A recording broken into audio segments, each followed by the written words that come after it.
I'm sure many of you have ever had these moments where you see an interesting comic or YouTube channel or read an interesting book or whatever else it might be and think, hey, this looks very interesting and fun. I can do that too. Especially when you genuinely like the idea of doing that and you think you can enjoy it. But then you realize you've had this idea of starting this project for quite a while and you still haven't started doing anything about it yet. You tend to think that someday you will actually do it, but maybe now it's not the perfect time, or you don't think you're experienced enough right now. Maybe you need more practice to get to it. You think, I really want to do this, but I'm too lazy. I lack motivation or time. And eventually most of you never end up even starting. My name is Tori, and in this video I want to talk about why that happens and how to actually get started doing the project you've been wanting to do. But before that, let me briefly tell you about the art you'll be seeing. The character I'm drawing in the background is Valentina, and she's a cop. She's a character of my boyfriend and creative partner, Captain Hansen. If you want to learn more about our characters, let me know in the comments. And now let's get on to the video. The first thing I want to mention here is motivation. People keep finding new excuses to remain idle. Of course, there are situations when not much depends on a person, but to be fair, it's quite a rarity. Those who truly desire always find a way to achieve their goal. It's a cruel phrase, but believe me, it's true. I don't like figuring out storyboarding for a comic. No, I'm just lazy for that. I actually like doing it. Sometimes I'm lazy to draw at all. I'm lazy to spend hours editing my videos. But I still keep doing it over and over again. Why? You may be wondering, where do you find that motivation, and do you even need it? I'll tell you about how I personally think we can solve this motivation problem.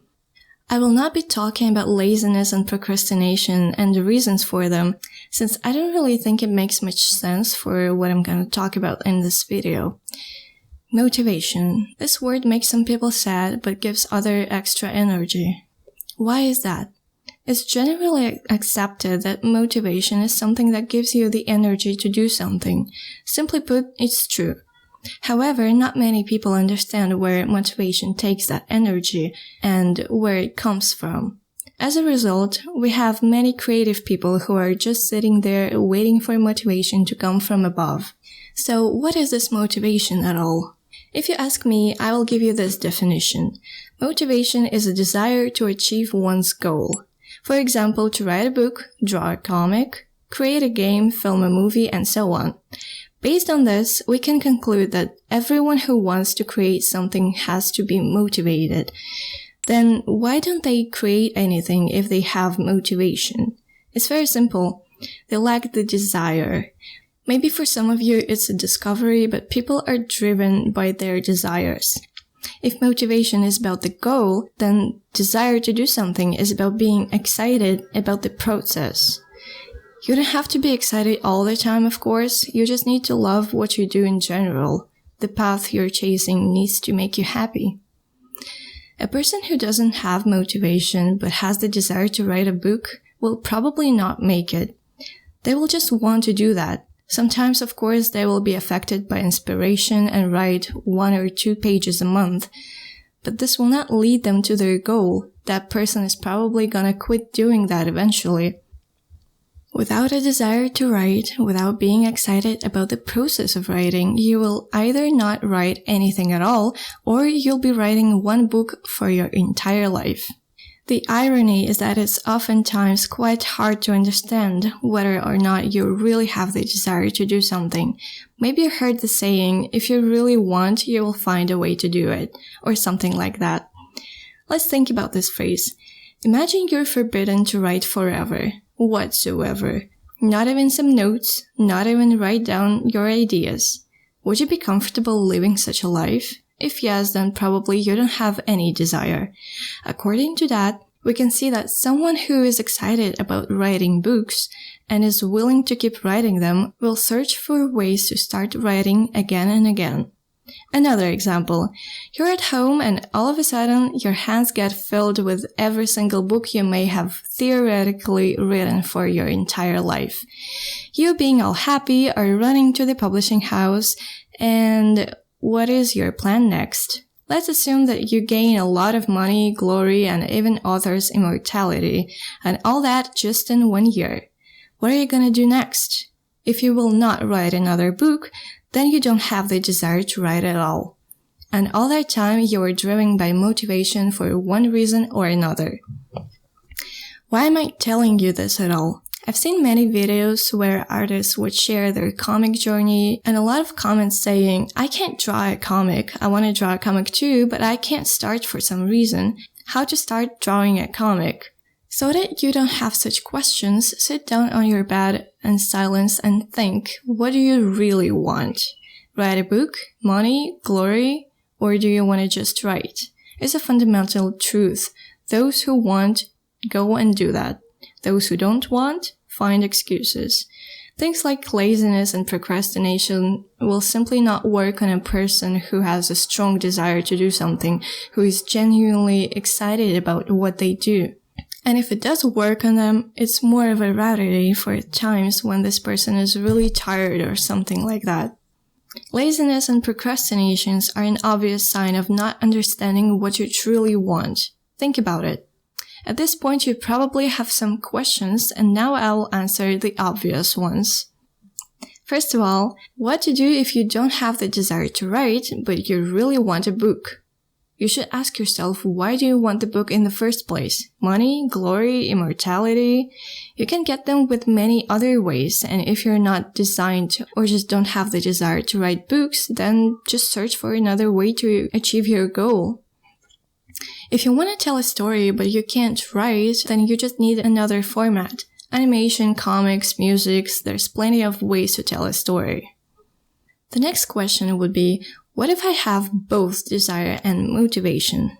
Well, that's good. I'm like that too. I really love drawing and money. Another possible question, what if I want to write but I don't have enough time for it? It's a cruel answer, but that's just a matter of desire, of how much you want to write. If the desire is strong, you will write on the road at night, or do like some people do, quit your well-paid job to get less paid job in order to have more free time and energy to devote to writing. If you don't like this answer, ask yourself once again, do you really want to write? Because quite often desires and opportunities don't match. That's the reality. But if you do have the desire, you will find the time to fulfill it. Because true desire, believe me, is an itch that won't go away. If you're not ready to sacrifice anything for your wish, then most likely you don't even have the desire. The world is cruel, I don't like it, but we live in it, and there's just one option. If you want to achieve something, be ready to make sacrifices. Alright then, you may say, I really do want to write, it's my true desire, and even if I write 100 books, I will still write 101st. But I still can't start. What do I do? Well, I will explain it to you right now. Let's start with my experience first. I'll be talking about drawing a comic and making a YouTube channel in this video as an example, but everything I say here can actually be applied to any project you have in mind, really. The idea of making a comic has been in my mind for years now. It was one of my dreams, but this project always seemed too much for me because besides the actual drawing part, you would also have to figure out the story, write a script, learn how to make interesting storyboard and paneling, how to place bubbles, what kind of shots and angles to use, how to control the pace, how to make every page of your comic be read easily, and so much more. And all of that might just feel overwhelming. Now, since I'm not a storyteller type of person, it is really hard for me to come up with a story, plot, and make everything connected. And it is the most difficult part to me. I was very lucky though to find a person who could be responsible for the story part, and everything else would be my thing to do. And yes, you might be not that lucky, but even if I didn't have this person, I would still learn how to make interesting stories because it was already something I was learning.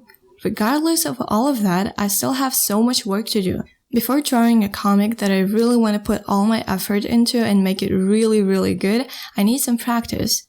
The comic I'm currently working on is a pilot episode of a story that Captain Hansen came up with and wrote a script for. And it's not a very long comic, let me tell you. It fits for practice really well. So my first advice here is, if you have a really big project in mind and you think you need more experience and practice to start working on it, try to do a smaller project for that purpose. It doesn't need to be huge, and you will most likely not feel overwhelmed by making it. My next advice would be, don't start doing all the things you have to do at once. With big projects, it usually has some different parts of work you have to do, and if you try to do all that at once, you can just burn out really quickly. Imagine it like you want to build a castle for yourself. You have all the materials, but you just don't know how a castle is built, and you're terrified that if you mess up, you'll have to knock down all of the foundation you've already built and start all over again. You know how much time building a castle will take from you, and it seems like you will never be able to finish building it. The thing here is to divide your project into a lot of small parts that you can accomplish fairly easily and quickly. In order to start building, you need to place a brick first, then another one, and another one.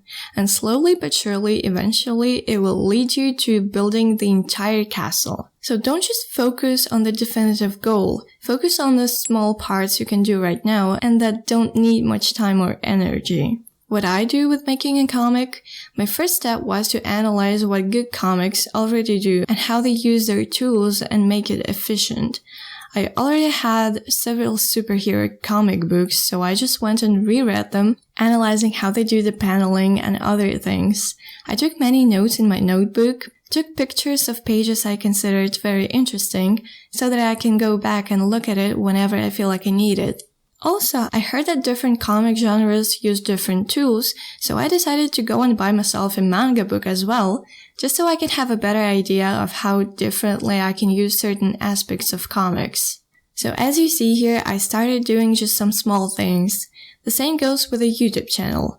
There's so many different things I needed to learn. Video editing, learning all the necessary programs I would need, coming up with ideas for my videos, how to write interesting scripts, etc., etc.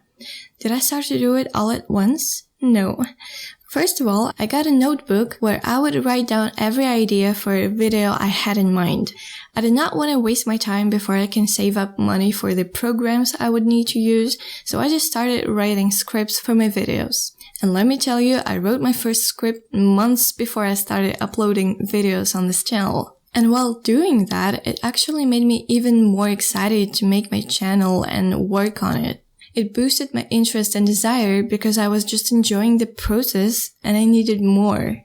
And writing scripts didn't take me much time too, so it wasn't really a whole new daily schedule that I would have to get used to. This is when we get to the point why I think starting doing everything for your project at once seems like a bad idea.